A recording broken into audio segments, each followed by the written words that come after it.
एक गांव में एक सास और उसकी बहू रहती थी।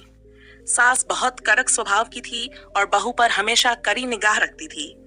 बहू मन ही मन सास की इज्जत करती थी, लेकिन सास की बातें उसे दुखी कर देती थीं। एक दिन बहू ने सोचा कि अब और बर्दाश्त नहीं कर सकती। उसने गांव के एक बुजुर्ग और जानी व्यक्ति से सलाह लेने का फैसला किया।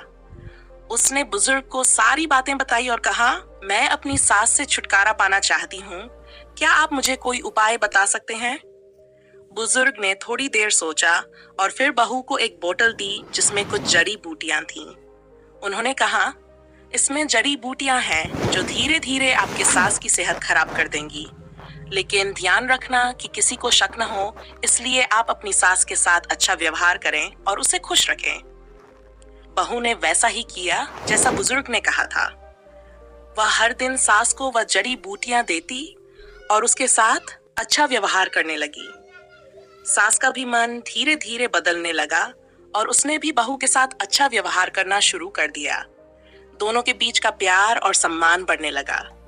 कुछ महीने बाद बहू फिर से उस बुजुर्ग के पास गई और कहा, अब मैं अपनी सास को मारना नहीं चाहती। मैंने देखा है कि वह बहुत अच्छी है और हम दोनों का रिश्ता अब बहुत बेहतर हो गया है।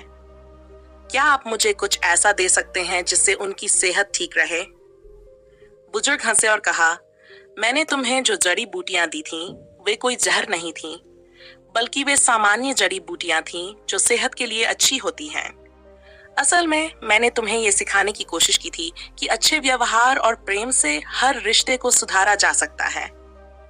इस कहानी से हमें यह सीख मिलती है कि अच्छे व्यवहार और प्रेम से हम किसी भी मुश्किल रिश्ते को सुधार सकते हैं। सच्चा प्रेम और सम्मान हर रिश्ते की नींव है।